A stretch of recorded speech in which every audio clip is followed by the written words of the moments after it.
September 1944, night. Rain lashes the corrugated steel. Wind howls through the palm trees, bending them to the earth. Lightning flickers, illuminating a row of half-moon shelters, Quonset huts, huddled against the fury of the Pacific typhoon. Inside, the air is thick with humidity and the scent of oilskin ponchos. Dozens of men sit on canvas cots, boots muddy, eyes wide, listening to the storm batter the thin metal walls. Each gust rattles the structure, but the arch holds. Water beads and runs down the curved ceiling, pooling harmlessly at the edges. Outside, debris skitters across the mud, but the huts remain anchored, unmoved. A distant rumble, artillery, or thunder, echoes across the island. The men inside the hut exchange glances, silent, knowing that the same shelter that shields them from the storm will, by dawn, have to withstand bombs and bullets. In this moment, the Quonset hut is more than a building. It is a lifeline, a promise of survival in a world torn by war and nature's wrath. The storm rages on, but the huts endure. Their story of design, resilience, and the engineers who made them possible begins long before this night. December 1941. The world is on fire. Pearl Harbor has been attacked.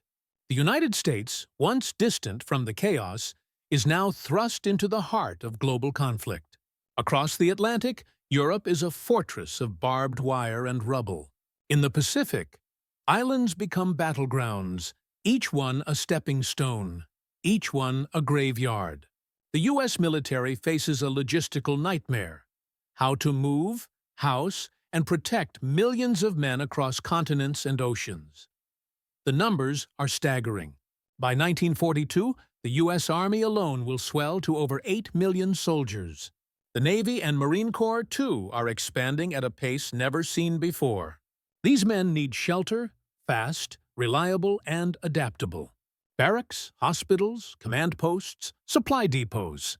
The old ways, wooden huts, canvas tents, are too slow, too fragile, too vulnerable to the elements and enemy fire. The challenge is not just one of comfort, it is survival. In the tropics, heat and humidity rot wood and breed disease. In the Arctic, snow and wind collapse tents and freeze men to death. On the front lines, bombs and shrapnel turn flimsy structures into death traps. The military's engineers are under pressure. They need a solution that can be shipped flat, assembled quickly, and endure the worst the world can throw at it. The call goes out to America's industrial heartland. The Navy's Bureau of Yards and Docks, responsible for building and maintaining bases, issues a challenge to the nation's architects and engineers: design a building that can be mass-produced, shipped anywhere, and put up by unskilled hands in a matter of hours. It must be strong, light, and cheap. It must withstand storms, bombs, and the relentless heat of the jungle. The answer will not come from a single mind, but from a team, a collaboration between the military, private industry, and the best engineering schools in the country. The stakes are clear. Every day lost to indecision or delay means more men exposed, more lives at risk. In the factories of New England, in the offices of Rhode Island, a new idea begins to take shape. It is not beautiful, it is not elegant, but it is revolutionary. The Quonset hut, named for the place of its birth, Quonset Point, Rhode Island, will soon become as iconic as the Jeep or the Sherman tank. Its story is one of necessity, invention, and the relentless drive to survive. The world waits for a solution. The engineers get to work. Winter, 1941. Quonset Point, Rhode Island. The air is sharp with the scent of salt and steel. Shipyards hum with the sound of welders and riveters. But in a quiet corner of the naval base, a different kind of project is underway. The Navy's Bureau of Yards and Docks has partnered with the George A. Fuller Construction Company and the engineering minds at MIT. Their mission: to create a shelter that can be built anywhere, by anyone, in any climate. The inspiration is not new. During World War I, the British had used the Nissen hut, a curved, corrugated steel structure designed for speed and efficiency. But the Nissen hut is not enough. The Americans need something bigger, lighter, and easier to mass-produce. The design must be modular, so that parts can be shipped in standard crates and assembled with only the most basic tools. Engineers gather around drafting tables, sketching arcs and angles. The solution emerges: a simple, semi-cylindrical shell, 16 feet wide and 36 feet long, made from lightweight steel ribs and covered in corrugated metal. The ends are closed with plywood, fitted with doors and windows. The entire structure can be packed into a single crate, weighing less than 3,000 pounds. 4 men, working together, can assemble it in less than a day.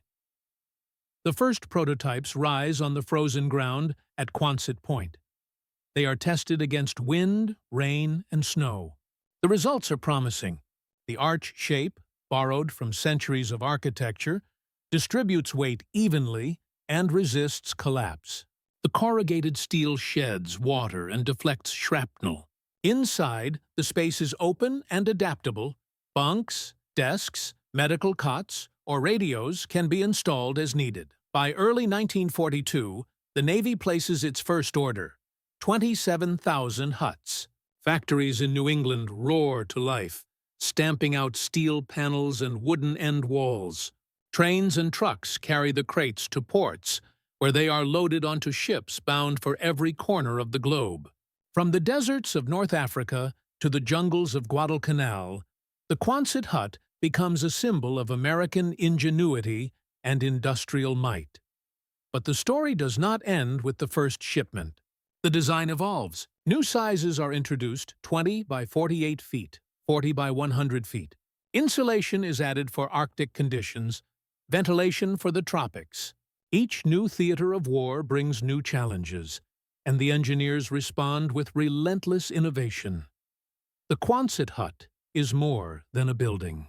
It is a promise that no matter where the war takes them, American soldiers will have shelter. It is a testament to the power of design under pressure, and to the men and women who turned a simple idea into a lifeline for millions. As the huts begin to appear on distant shores, their impact is immediate and profound. The next chapter is not just about steel and wood, but about the lives shaped within these curved walls. Life inside the Arch Dawn breaks over a muddy airstrip in New Guinea. The rain has stopped, but the air is thick with the scent of wet earth and diesel. Inside a Quonset hut, soldiers stir from restless sleep. Some are pilots, others mechanics, medics, or cooks. The hut is crowded, bunks stacked too high, duffel bags crammed beneath. Mosquito nets hang from the curved ceiling, fluttering in the humid breeze. For these men, the Quonset hut is more than shelter. It is a fragile sanctuary from the chaos outside. Here, they write letters home, patch uniforms, and share stories of battles past. The curved walls echo with laughter, arguments, and the quiet sobs of men far from home. In the Pacific, the huts become makeshift chapels, field hospitals, and command posts. In Europe, they are barracks, map rooms, and mess halls. The huts are not perfect. In the tropics, the heat is stifling by midday. In winter, the thin metal radiates cold. But compared to tents, the Quonset hut is a fortress. It keeps out the rain, the wind, and, most of the time, the rats. For many, it is the only constant in a world defined by movement and uncertainty. The arch becomes a symbol of endurance, a reminder that even in war, there is a place to call home. Mobility and deployment, the genius of the Quonset hut, lies in its simplicity. Each component is designed for speed and efficiency. The steel ribs are pre-drilled, the panels pre-cut.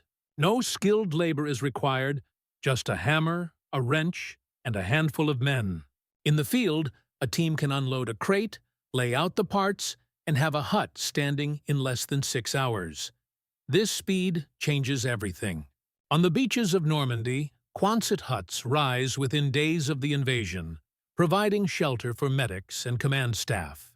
In the Pacific, they are assembled on coral atolls, jungle clearings, and volcanic rock.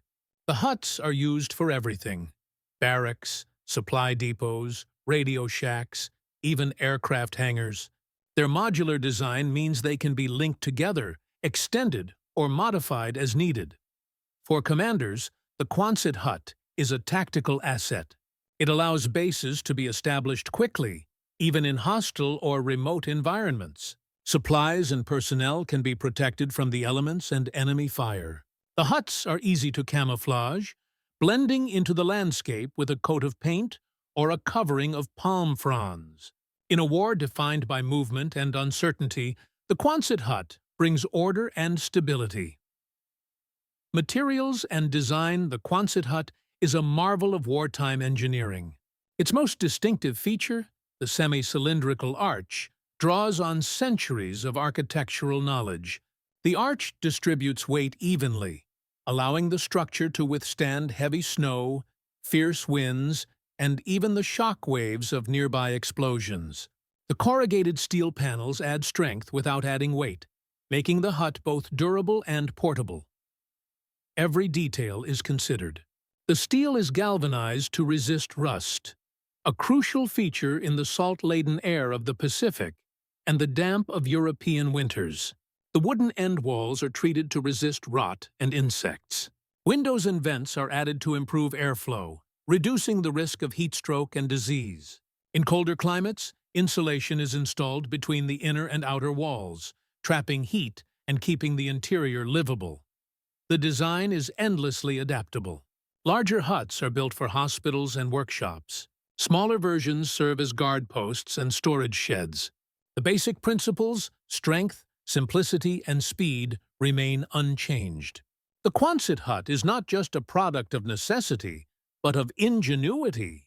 It is a testament to what can be achieved when engineers are given a clear goal and the freedom to innovate.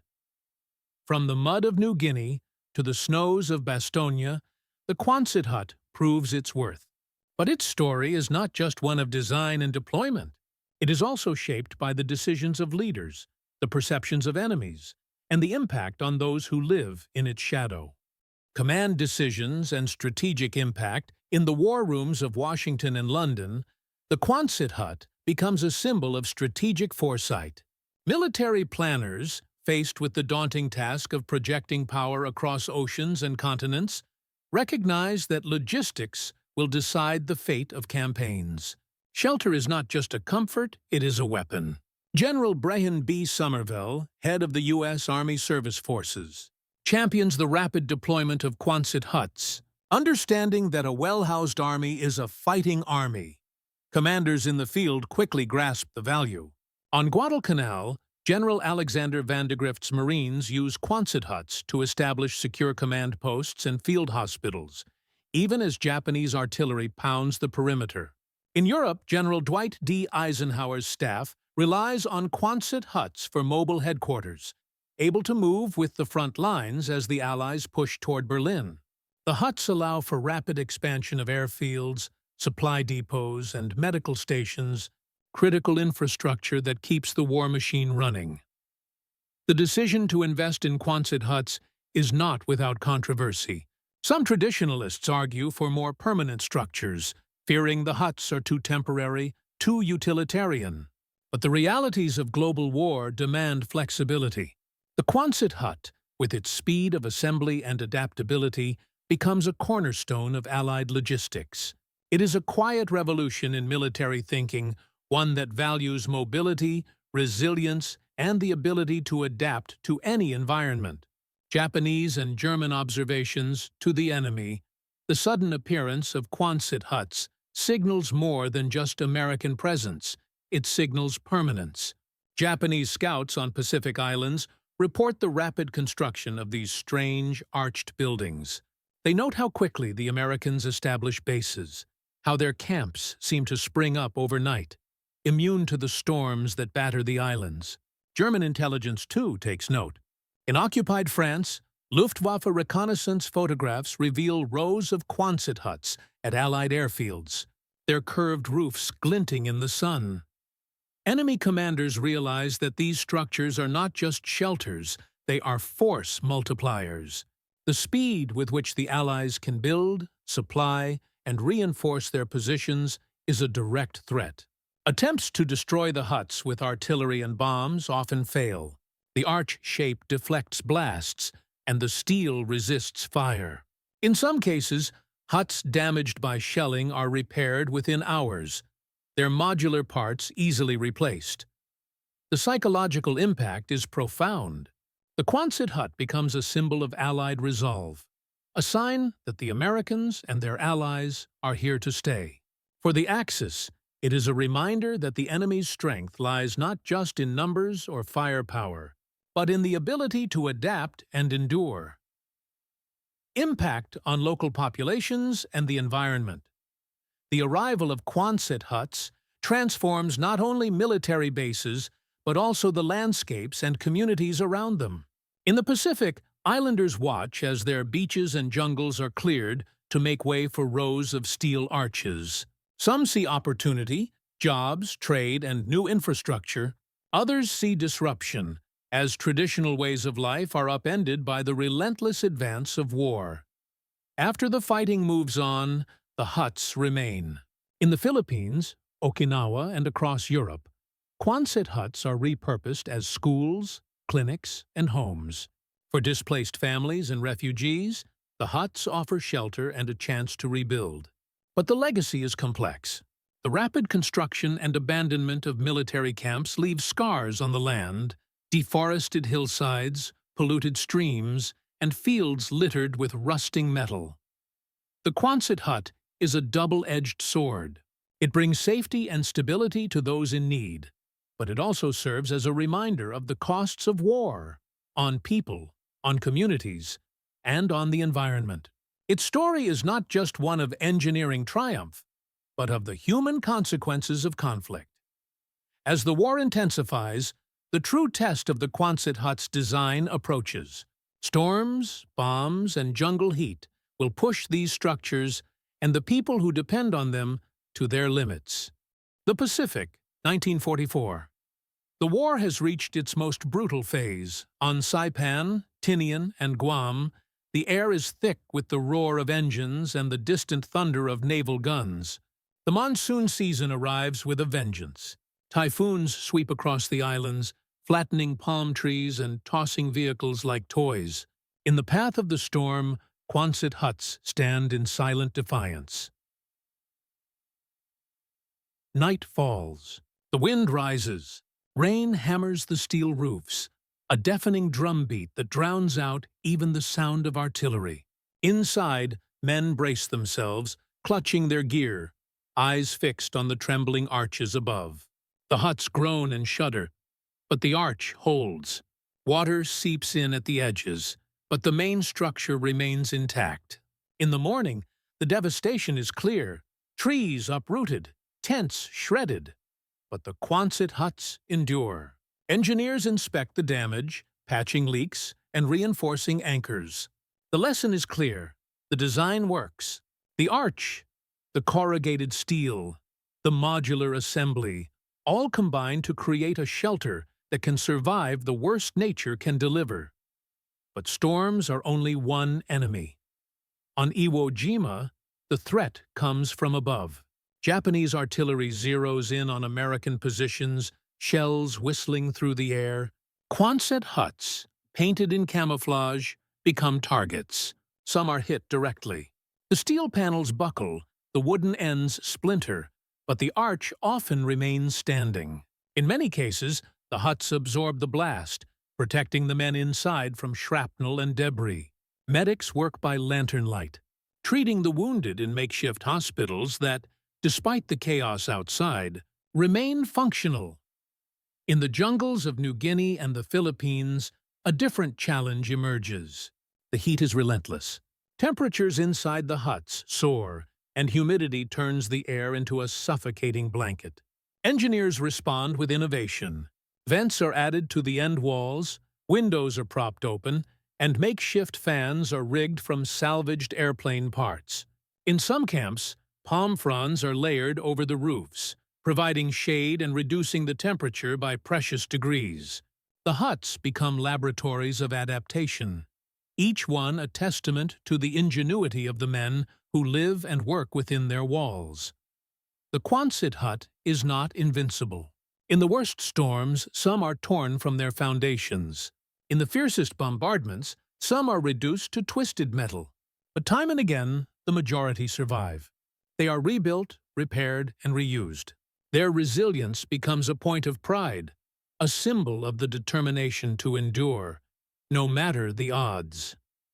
As the war grinds on, the huts spread across the globe.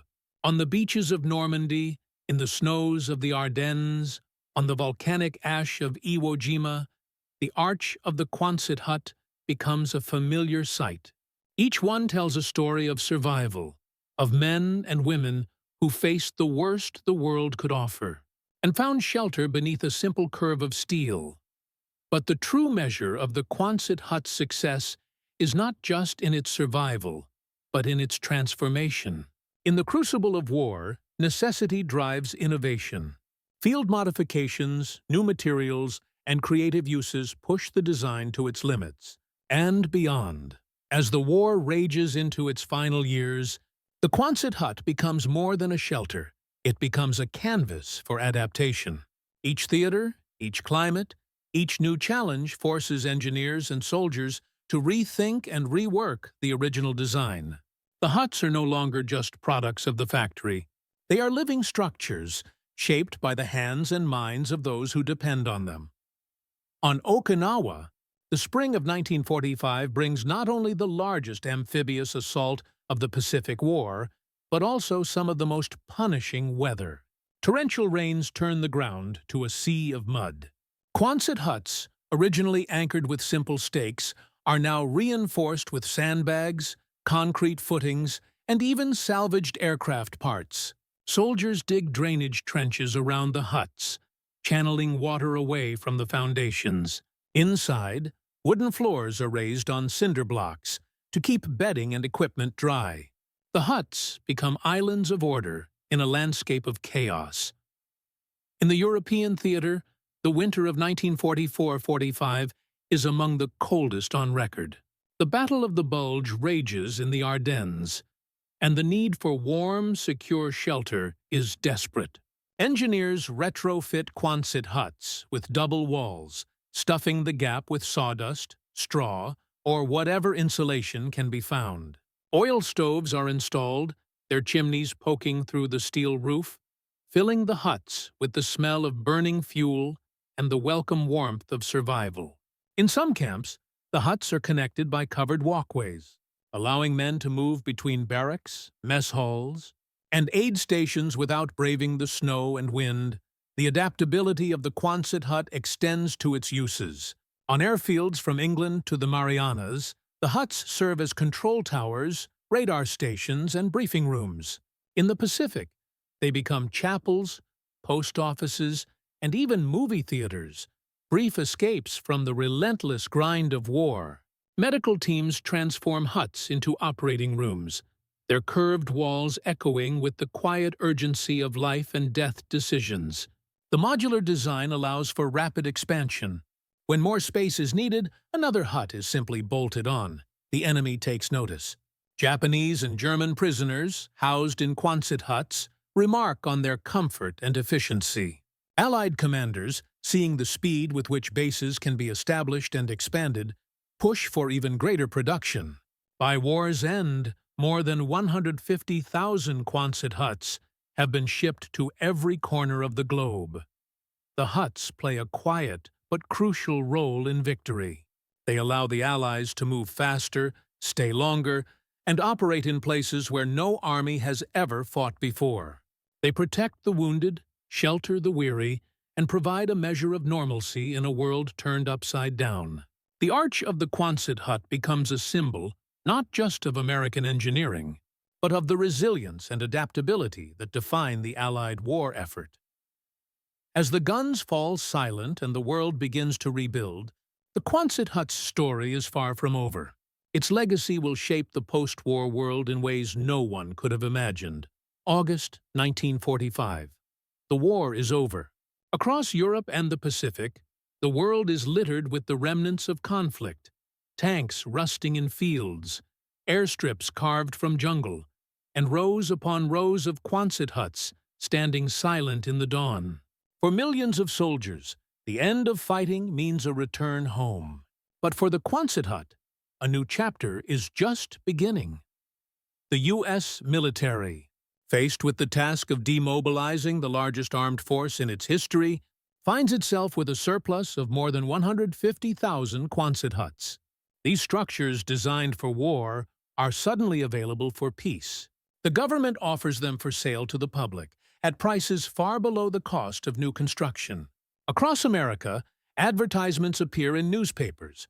Surplus Quonset huts, your new home, office, or workshop. The response is immediate.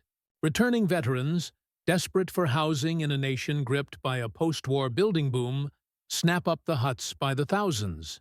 On college campuses, Quonset villages spring up overnight, providing dormitories for the flood of students attending under the GI Bill. In cities, the huts become temporary schools, churches, and community centers. On farms, they serve as barns, garages, and storage sheds. The simple, rugged design that served so well in war proves equally valuable in peace. But the Quonset hut's influence does not stop at America's borders. In Europe, devastated by years of bombing and occupation, the huts are repurposed as emergency housing for refugees and displaced families. In Britain, they are known as Nissen huts, a nod to their World War I predecessor, and become a common sight in the countryside.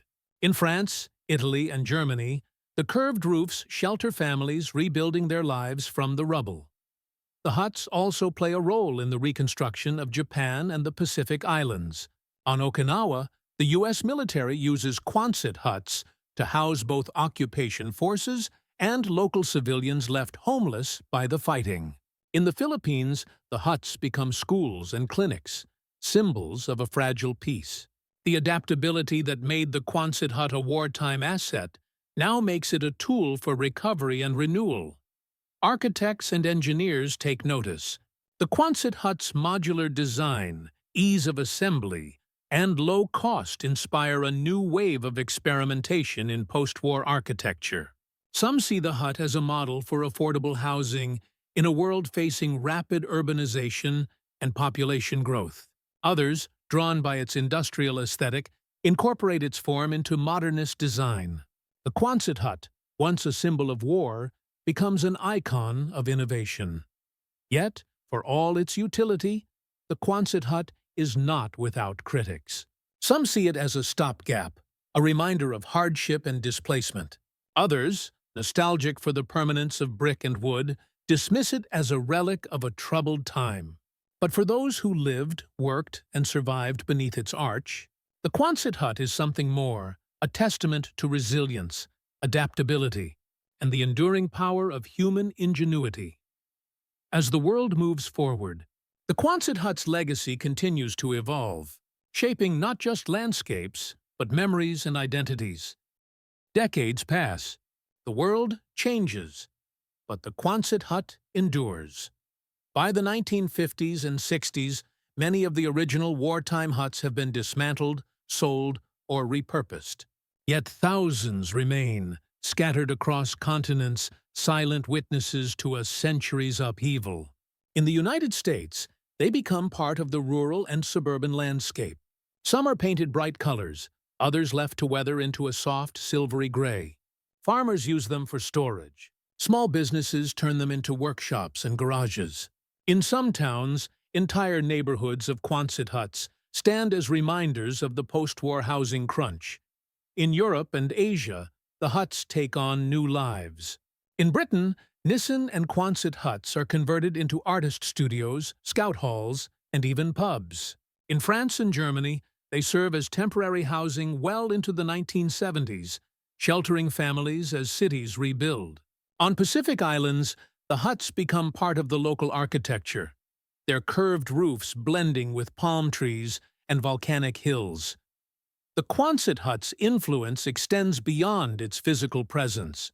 Architects and designers, inspired by its simplicity and strength, incorporate its principles into new forms.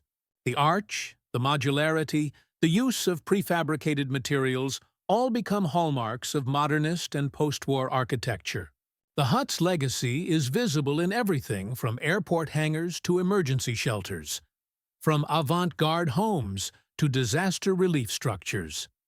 In times of crisis, the Quonset hut's DNA re-emerges.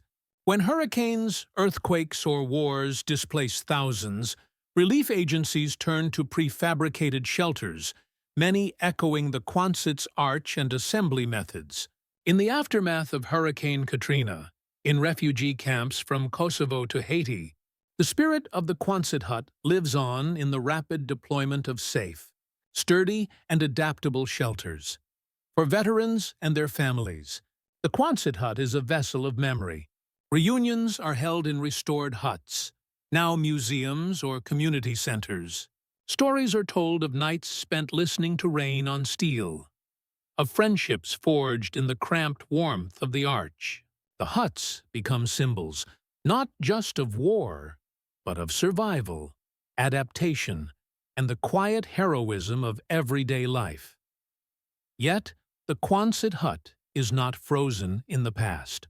In the 21st century, architects revisit its design for new challenges: affordable housing, sustainable building, and rapid response to disaster. The same qualities that made it indispensable in war, speed, strength, adaptability, make it relevant in a world facing new uncertainties. The Quonset hut's journey, from the battlefields of World War II to the landscapes of peace and recovery, is a testament to the enduring power of simple, thoughtful design. Its story is not just about steel and wood, but about the people who built, lived, and dreamed beneath its arch. The Quonset hut stands as a quiet monument to the ingenuity of engineers and the resilience of those who depended on their work. Born from the urgent needs of a world at war, it was never meant to be beautiful. Yet, in its simple arch, there is a kind of grace, a purity of purpose that transcends aesthetics. For millions, the Quonset hut was more than shelter. It was a place of refuge in the storm, a hospital in the chaos, a home in the wilderness. Its curved walls witnessed moments of fear and hope, laughter and loss. It sheltered the wounded, the weary, and the determined. It was a bridge between destruction and rebuilding, between war and peace. The legacy of the Quonset hut is not just in the steel and wood left behind, but in the lessons it taught. That necessity can drive innovation, that the simplest solutions are often the most enduring, that in the face of overwhelming odds, human creativity can carve out islands of safety and order. Today, as new challenges arise, natural disasters, humanitarian crises, the need for rapid, sustainable shelter, the spirit of the Quonset hut endures. Its story is a reminder that even in the darkest times, the arc of human ingenuity bends toward survival, adaptation, and hope. Thank you for allowing me to tell the story of how engineers designed Quonset huts to survive storms, bombs, and jungle heat.